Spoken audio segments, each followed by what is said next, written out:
Hello everyone. I'd like to present a 3-month project that we did at the Natural History Museum in London.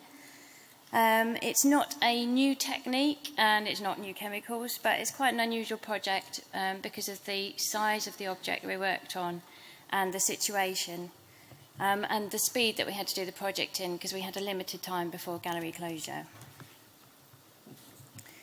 So firstly, the object itself. It's a slice of the tree shown in the image. In 1891, a big tree exhibition was commissioned for the American Museum of Natural History and the British Museum of Natural History. A giant sequoia, the largest tree on Earth, was to be included in this.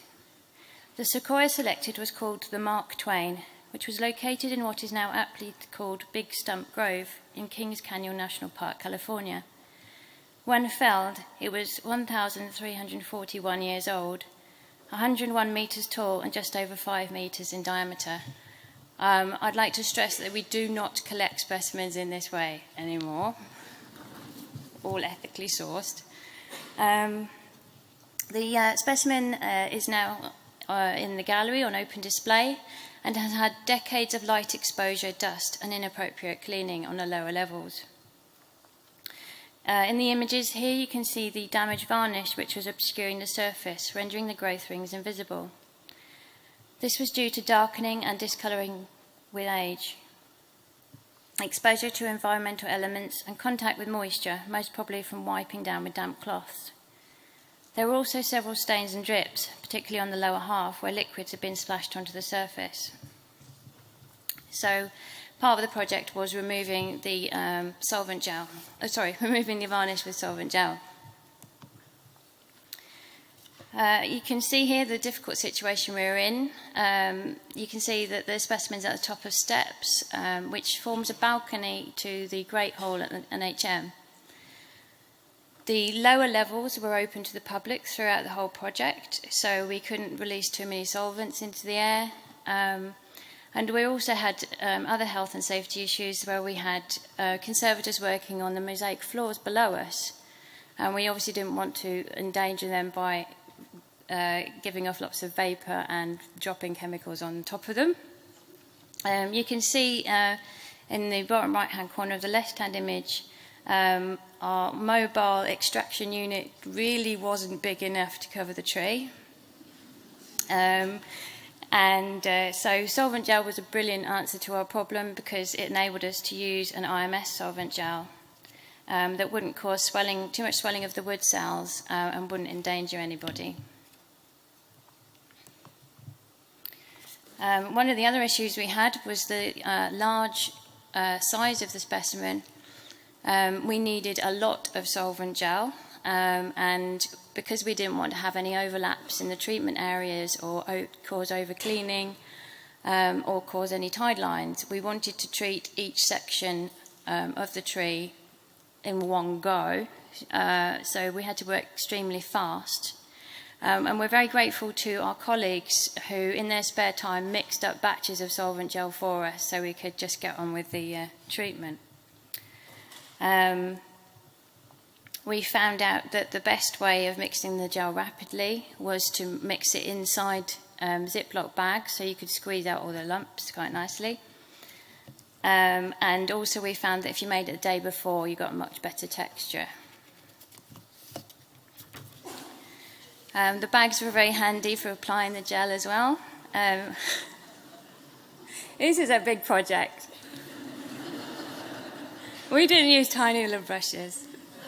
So we just snipped the side of the bag off, squeezed it on, and spread it out with a brush and covered in cling film to stop excess evaporation. We found the best way to remove the gel was actually with cardboard scrapers because they were softer than the substrate of the tree. And we could do this very rapidly because obviously if you take too long removing the gel gel at the bottom of the section is going to have a lot more working time than the top.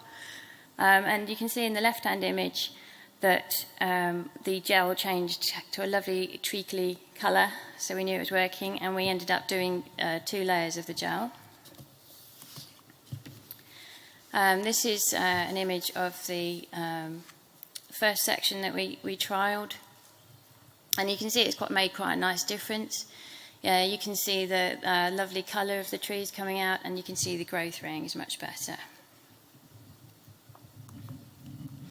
And here's a series of images showing from left to right, showing before treatment, after solvent gel cleaning, after clearing, and at the end we varnished it and gave a layer of microcrystalline wax to reduce the shine on the varnish in the gallery.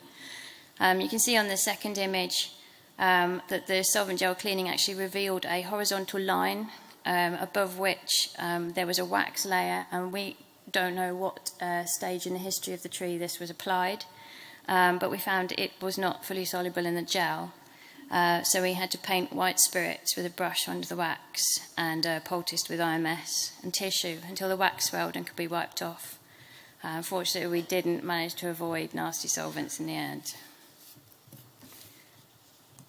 I'd just like to show you a little time lapse of our 3-month work.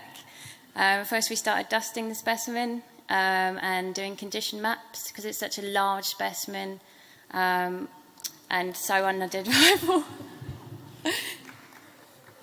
We tried barrier films, but they kept falling off, and we found there were air bubbles inside, so for the rest of the sections we ended up not using barriers because there was a vertical surface as well, so it's quite tricky to use.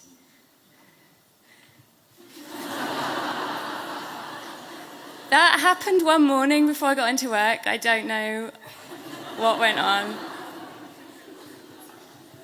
Okay. There we go.